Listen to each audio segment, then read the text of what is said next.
Previously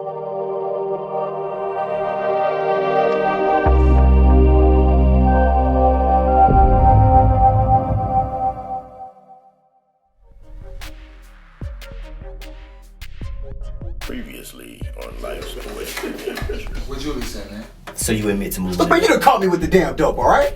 Hey, what's up, Zach? You're not going anywhere now, right?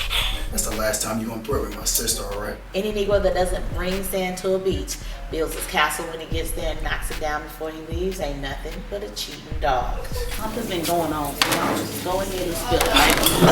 Oh, the same man that you've been fucking every night is the same man who got me in here. You shouldn't take birth control pills if you're already pregnant. We come to your rescue every time you build up the nerve to leave. And apparently having fish grease between the legs. I can't do this right now, no! Go ahead. Hold on, just hang on.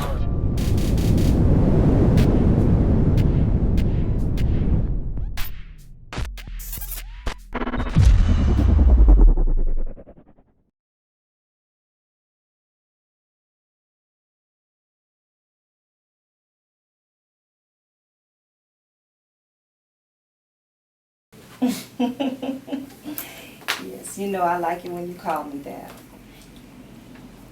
You don't need my work number. My cell is the quickest way to get in touch with me. Good morning. May I help you? Yes, good morning. I have an appointment with Dr. Jeffries. Your name? Ariyah Lyfe. You're not getting attached, are you? Okay, you can go right on back. Okay, thank you. Yeah, I can wear that dress. Or better yet, I can wear nothing but my coat and stilettos. I bet you will. No, I won't be late. I've been waiting for this all week long. I have to go. Hi, Ari. That was my mother. How are you doing? Fine. It's good to see you again. You too. Well, if you don't mind, I'd like to pick up where we left off at our last session, okay? Okay. And I must tell you that I have some things that really concern me. You mentioned that in middle school that your father left your mother. Mm-hmm. And I believe you were deeply affected by their divorce. And from that, you made sure that you would never be alone. Being that you were already in a relationship with a boy who claimed his love for you, your mind was set to do whatever it took to keep him. And oftentimes, women cling to boys in search of an absent father's love. But I know my daddy loves me. And Ariyah, I never said that he didn't. But your father's absence at such a critical age has affected your emotional desire for a man's love. And based on what you've told me, your husband hasn't treated you well from the very beginning. I mean, embarrassing you in front of your friends. Yeah, but we were kids then. Okay, well, what about when you wanted to run for homecoming queen? Jealousy showed up real early in the relationship. And then you mentioned that he may have even cheated on you. Yeah, but that was back when we were in college. And I never had any real evidence. What do you mean by that? Well, when we were in band, one of my roommates, her name was Samantha, she decided not to go out to eat with us after practice like we would normally do. I mean, she made up some lie about her uniform zipper being broke and how she had to stay at the band hall to get it fixed. Well, anyway, we used to put a sticky note on the outside of our dorm room door. It's kind of like a signal to, you know, let the other girls know that we were in a sticky situation on the inside. Okay. Well, he was nowhere to be found either. And so after we got back from eating, there on our door was a sticky note. And so I called him. And his roommate tells me that he left from my dorm room about 45 minutes earlier. Okay, well, did you confront this Samantha? Oh. No. I mean, I never really was one for confrontation. I tell you what, let's skip ahead a little bit. Okay. How did your husband react to the miscarriage? He was really supportive. You know, the same way he was when we had that false alarm back in college. I mean, he even made me stay in bed this morning while he made me a cup of coffee. I mean, my husband makes me a cup of coffee every single morning. And Ariyah, how do you feel about the miscarriage? Sad, I guess. The same way I felt when I had the abortion. You had an abortion? It was. It's not something I'm proud of, Dr. Jeffries. Then why did you do it? What kind of question is that? I mean, I want to know. Why did you do it? Be honest. Were you scared? It was his idea. And this time? And this time I had a miscarriage. I mean, are you even listening to me? Ariyah, calm down. No, I mean, what the hell are you trying to say, Dr. Tiaj Jeffries? You know what? You have got your damn nerve. So what, you trying to catch me in a lie or something? No, I'm trying to catch you being confrontational. And since this obviously proves that you can be, why didn't you confront Samantha? You are good. I know. Now have a seat and answer the question.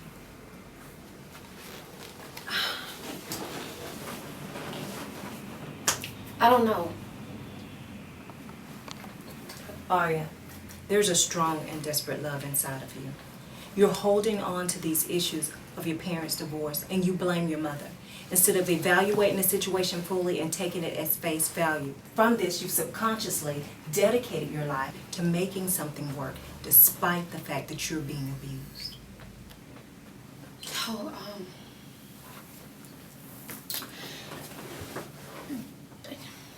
do you think I should leave him? I'm not here to give you that kind of advice. I'm here to help you figure out what's best for you through psychological treatment. Okay, well, obviously, I don't know what's best for me, Dr. Jeffries. Well, have you ever thought about it? Have you ever sit down and mapped it out? I mean, what are your dreams in life? Oftentimes, women who are being abused tend to set their dreams aside. I mean, I went to college and everything. I like to cook. I don't know. I mean, I guess I never really thought about it. Well, does he support you in anything that you do? I mean, any projects that you start? No, not really. In your bio, it says that you like to write. Yeah, I do. I like to write poetry. Well, good. I mean, poetry is an excellent way to relieve stress. Yeah. It gives a person a creative outlet to verbally express what's on their mind. Do you perform any of your pieces? No. Yeah, Dr. TJ, I don't get out that much. Well, I know that I'm not supposed to bring out my personal life into our sessions, but I like to write poetry as well. Oh, really, Dr. TJ? Yes. So, do you perform? Actually, I do. I actually perform at the Poetry Spit Lounge at Zanzibar. And I also go to the Heart and Soul Night at the Coffee House on Tap. I'll tell you what, let me give you the address. Okay. Okay. I think it's 9003 Westheimer. Yes. Well, thank you. You are so welcome. Here you go. Thanks. Oh, look, Ariyah, I've seen this a million times. I mean, you're suffering from abandonment issues, which have resulted in a chronic condition called adjustment disorder. Adjustment disorder? Yes, Ariyah, your behavior suggests that your emotional symptoms are a result from a response of a stressful situation. Oh. See, in your case, you have an ongoing stressor of abuse. Now, this is where your condition gets a little bit complicated. Your issues of abandonment are a serious roadblock to your journey to recovery. See, a father plays such a significant role in the family. Whether absent or present, a father's action is deeply influential on a child's behavior and also how they'll react to things in their adult life. Do you understand what I'm saying? Yeah, I do. I understand. You know, I just never wanted to end up like my mother. And what's wrong with your mother? Is she depressed? No, I guess not, but I mean, she's just by herself. And Ariyah, there's nothing wrong with being by yourself. You want to be happy and you're not. You can't expect different results and you keep doing things the same way. You know what, Dr. TJ, you are absolutely right. You know, I will be 26 years old on Saturday. And over half of my life, I've dealt with this. You know, the sad part is that I know I can do better for myself, and I know I deserve better. It's like I've just lost this simple goal of human nature, is just to be happy. And I lost it when I got so caught up trying to make my husband happy. But not anymore. You know, I've just had enough. And Ariyah, I don't think we need to continue with these sessions anymore. What? I think you can figure the rest of this out on your own. I mean, I've done all of my calling. No, Dr. TJ. No. You need to search deep down inside yourself for that strong woman that you know that you can be. You need to find your inner strength. You need to find your life, find your will to survive. But most of all, you need to learn to love yourself. So oftentimes people spend so much time, they're looking for love. They want to be loved, wanting that special kind of love. But when the love stops, they feel empty and lost without it. You can't always continue to look for love from an outside source. Look, I know I'm not supposed to bring religion into this, but the only true and dependable love that you can count on is the love from God and the love from yourself. And how you create that is through self-respect. See, God has showed you so many signs. And God wants the best for all of his children. And Ariyah, you are a child of God. This is something that you do have control over. And him putting his hands on you, is that how you got that bruise on your arm? You're looking for a reason to leave this man. There's your physical proof.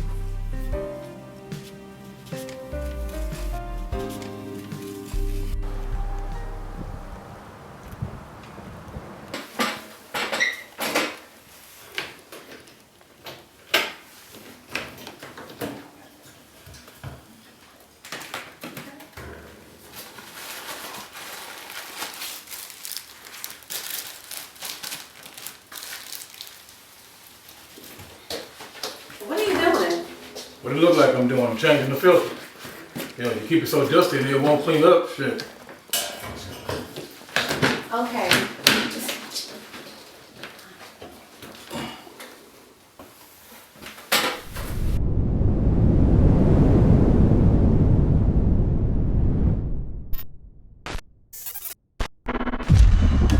Next time on Life's Look, we can do it tonight. Let's just do it tonight. It's Friday night. We can do it tonight. Whatever. You know, the friends are hard to come by. But I gotta be honest with you. I don't think it's gonna work. We have to maintain a positive atmosphere and use I's instead of U's. We cannot approach this in attack mode. Come on now, it's gonna take a lot more than a couple of speeches for her to leave that fool. We just simply have to trust God and sit back and watch him work. But God has blessed me with discernment, and I'm in my right mind to go over there and snatch my child right up out that house. Look.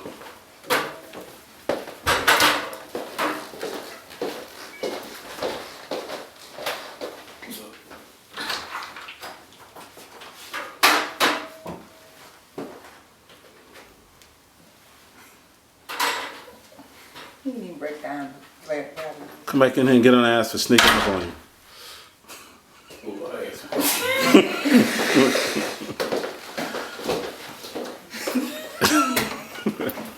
Who's gonna be that About sneaking up on me.